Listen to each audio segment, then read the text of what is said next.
America अब straight of Hormuz से किसी भी शिप को गुजरने नहीं देगा। अमेरिका अब स्ट्रेट ऑफ हॉर्मुज को ब्लॉक करेगा। बिल्कुल सही सुन रहे हैं आप। अभी तक स्ट्रेट ऑफ हॉर्मुज को ईरान ने ब्लॉक करके रखा था। जब से अमेरिका और इजराइल ने ईरान पर हमला किया, ईरान के खिलाफ युद्ध छेड़ा, तब से ईरान ने स्ट्रेट ऑफ हॉर्मुज को ब्लॉक करके रखा था। किसी भी शिप को जाने की अनुमति नहीं दे रहा था। सिर्फ वही शिप स्ट्रेट ऑफ हॉर्मुज से गुजर पा रहे थे जिन्हें ईरान अनुमति दे रहा था। सिर्फ गिने चुने ships he straight of Hormuz से गुजर पा रहे थे। लेकिन अब अमेरिका ने कहा है कि वह सभी शिप्स को स्ट्रेट ऑफ हॉर्मुज से नहीं जाने देगा। किसी भी शिप को अब स्ट्रेट ऑफ हॉर्मुज से गुजरने नहीं देगा। वह ब्लॉक कर देगा स्ट्रेट ऑफ हॉर्मुज को, और कोई भी शिप अब स्ट्रेट ऑफ हॉर्मुज से नहीं निकल पाएगा, चाहे वह ईरान को टोल ही क्यों ना दे रहा हो। जैसा कि ईरान की तरफ से कहा जा रहा है कि वह अब स्ट्रेट ऑफ हॉर्मुज से निकलने वाले शिप्स से टोल वसूलेगा, यानी कि जो भी जिस भी शिप्स को स्ट्रेट ऑफ हॉर्मुज से गुजरना है तो उसके लिए उसे ईरान को टोल देना होगा। लेकिन अब ट्रंप ने कहा है कि कोई भी शिप अब स्ट्रेट ऑफ हॉर्मुज से नहीं निकलेगा। अमेरिका अब इसे पूरी तरीके से ब्लॉक कर देगा, और तभी सभी शिप्स निकल पाएंगे जब ये रास्ता पूरी तरीके से सुरक्षित हो जाएगा और ईरान इस तरीके की बात नहीं करेगा। तभी यहाँ से सभी शिप्स को जाने की इजाज़त होगी और कोई भी शिप ईरान को टोल नहीं देगा। ये बात अब ट्रंप ने कही है। इस्लामाबाद में अमेरिका और ईरान की बातचीत हुई जो कि बेनतीजा रही, जिसके बाद अब अमेरिका के राष्ट्रपति डोनाल्ड ट्रंप का एक बहुत ही बड़ा बयान आया है, जिसमें उन्होंने कहा है कि अब वह स्ट्रेट ऑफ हॉर्मुज को ब्लॉक करेंगे और किसी भी शिप को जाने की अनुमति नहीं होगी। पूरी तरीके से अब स्ट्रेट ऑफ हॉर्मुज को ब्लॉक कर देंगे। अमेरिकन नेवी का पहरा होगा और किसी भी शिप को वहां से गुजरने की अनुमति नहीं होगी। उन्होंने यहां तक कहा कि जो शिप टोल देकर ईरान को टोल देकर स्ट्रेट ऑफ हॉर्मुज से निकले हैं, उनको भी हम ढूंढेंगे, उनकी भी पहचान करेंगे और उनको भी रोकेंगे, और किसी भी सूरत में ईरान टोल नहीं वसूल सकता। ये बात अब ट्रंप साहब की तरफ से कही जा रही है। उन्होंने बहुत ही लंबा चौड़ा पोस्ट एक लिखा है जिसमें उन्होंने ये सब बातें बोली हैं, और इसके साथ ही साथ उन्होंने भारत और पाकिस्तान के युद्ध का जिक्र फिर से एक बार किया है। जिस लगातार वह कहते ही आ रहे हैं कि उन्होंने भारत और पाकिस्तान के बीच सीज फायर करवाया, भारत और पाकिस्तान के बीच युद्ध रुकवाया, जो ऑपरेशन सिंदूर हुआ था उसको उन्होंने रुकवाया। अब इसका जिक्र उन्होंने ईरान के मैटर को लेकर भी किया है। ईरान और अमेरिका की जो इस्लामाबाद में बातचीत हुई उसको लेकर अब उन्होंने भारत और पाकिस्तान के युद्ध का जिक्र भी किया है। अपनी लंबी चौड़ी पोस्ट में ट्रंप लिखते हैं कि ईरान ने स्ट्रेट ऑफ हॉर्मुज खोलने का वादा किया था, उन्होंने जानबूझकर ऐसा नहीं किया। यानी कि वह कह रहे हैं कि ईरान ने वादा किया था लेकिन अब वह स्ट्रेट ऑफ हॉर्मुज को नहीं खोलना चाहते हैं। ट्रंप आगे कहते हैं कि ईरान कह रहा है कि उन्होंने पानी में माइन्स बिछाई हैं, जबकि उनकी पूरी नौसेना और उनके अधिकांश सुरंग बिछाने वाले जहाज, यानी कि माइन्स बिछाने वाले जहाज पूरी तरीके से तबाह हो चुके हैं। यानी कि वह कह रहे हैं कि अमेरिका ने ईरान के लगभग सभी शिप्स को, सभी जहाज़ों को नष्ट कर दिया है और अब उनके पास वो ताकत नहीं है कि वो समुद्र में माइन्स बिछा सकें। हालांकि वह मानते हैं कि कहीं माइन्स हो सकती है जिसकी अब अमेरिकन नेवी पहचान करेगी उस जगह की और उन माइन्स को हटाने का काम करेगी। ये अब उनकी तरफ से कहा जा रहा है।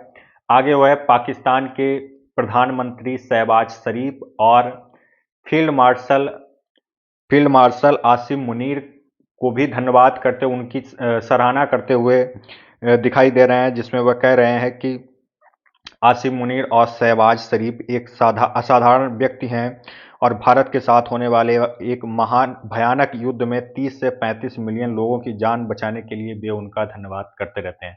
यानी कि वह जिक्र कर रहे हैं ट्रंप की उन्होंने भारत और पाकिस्तान के बीच सीजफायर कराकर 30 से 50 मिलियन लोगों की जान बचाई, और जिसके लिए उनका धन्यवाद करते रहते हैं पाकिस्तान के प्रधानमंत्री शहबाज शरीफ और आसिम मुनीर। इसके लिए उनका धन्यवाद करते रहते हैं, और वह इन दो पाकिस्तान के इन दो शख्सियत का असाधारण व्यक्ति भी कह रहे हैं, और कह रहे हैं कि वह एक महान व्यक्तित्व वाले लोग हैं। ऐसी बात ट्रंप की तरफ से कही जा रही है इस पोस्ट में।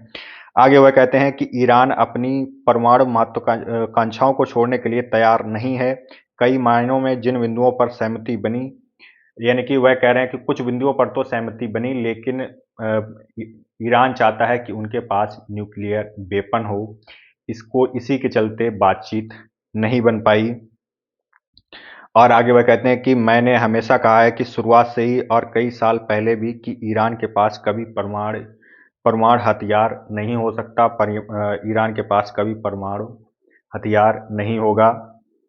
आगे आगे ट्रंप कहते हैं कि जैसा कि आप देख रहे हैं कि बैठक अच्छी रही, अधिकांश बिंदुओं पर सहमति बनी, लेकिन एकमात्र बिंदु जो वास्तव में मायने रखता है यानी कि परमाणु, उस पर बात नहीं बनी। यानी कि ट्रंप कह रहे हैं कि कई पॉइंट्स पर तो बात बन गई, लेकिन न्यूक्लियर वेपन पर यानी कि न्यूक्लियर हथियार पर बात नहीं बन पाई। अमेरिका नहीं चाहता है कि ईरान के पास न्यूक्लियर हथियार रहे, इसको लेकर सहमति नहीं बन पाई।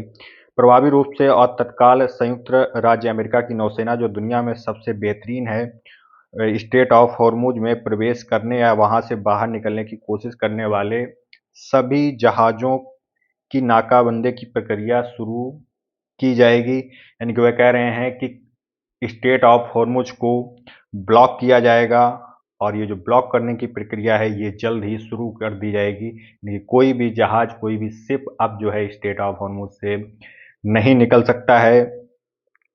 आगे वह कहते हैं कि जो ईरान टोल वसूलने की बात कर रहा है तो उसे वह जबरन वसूली का नाम दे रहे हैं। ट्रंप कह रहे हैं कि ईरान जबरन वसूली नहीं कर सकता, और कई देश नहीं चाहते हैं कि ईरान जबरन वसूली करे, और विशेष तौर पर संयुक्त राज्य अमेरिका कभी नहीं चाहेगा कि ये जबरन वसूली की जाए। यानी कि Iran toll straight of Hormuz से गुजरने वाले शिप्स से खरीदे, ये अमेरिका कभी नहीं चाहेगा कि ऐसा हो। आगे वह कहते हैं कि मैंने अपनी नौसेना को अंतर्राष्ट्रीय जल क्षेत्र में उन सभी जहाज़ों को खोजने और उन्हें रोकने का निर्देश दिया है जिन्होंने ईरान को टोल देकर टोल टैक्स का भुगतान किया है। अवैध टोल देने वाले किसी भी व्यक्ति को समुद्र में सुरक्षित रास्ता नहीं मिलेगा। यानी कि जो देश ये समझ रहे हैं कि ईरान को टोल देने के बाद वह सुरक्षित शिप जो है उनका पहुंच जाएगा, तो ऐसा नहीं होगा। अमेरिका उन्हें रोकने की कोशिश करेगा, उन्हें रोकेगा। ये अब ट्रंप की तरफ से कहा जा रहा है। आगे वह कह रहे हैं कि उनकी नौसेना खत्म हो गई, उनकी वायुसेना खत्म हो गई, इनकी ईरान की बात कर रहे हैं। उनके विमान और रडार बेकार हैं। खुमैनी और उनके अधिकांश नेता मारे जा चुके हैं, और यह सब उनकी परमाणु महत्वाकांक्षाओं के चलते हुआ। नाकेबंदी यानी कि ब्लॉकेट की प्रक्रिया जल्द ही शुरू की जाएगी, और इसमें कई अन्य देश भी शामिल होंगे। यानी कि वह कह रहे हैं कि जो अमेरिका स्ट्रेट ऑफ हॉर्मुज को पूरी तरीके से ब्लॉक करने की बात कर रहा है, तो उस प्रक्रिया में उनके कई अन्य देश भी शामिल होंगे। हालांकि उन्होंने नहीं बताया है कि कौन से देश उनका इसमें साथ देंगे, लेकिन वो कह रहे हैं कि कुछ अन्य देश भी उनका इसमें साथ देंगे। तो इस तरीके की बात वह कर रहे हैं। यानी कि अमेरिका अब स्ट्रेट ऑफ हॉर्मुज को ब्लॉक करेगा, और किसी भी शिप को आने जाने की अनुमति वहां से नहीं होगी। अभी तक ईरान कह रहा था कि जो टोल देगा वह शिप स्ट्रेट ऑफ हॉर्मुज से होकर गुजर सकते हैं, लेकिन अब अमेरिका यानी कि ट्रंप ने कहा है कि किसी भी शिप की प्रवेश और एग्जिट पर पूरी तरीके से रोक दिया जाएगा, किसी को भी अनुमति नहीं होगी।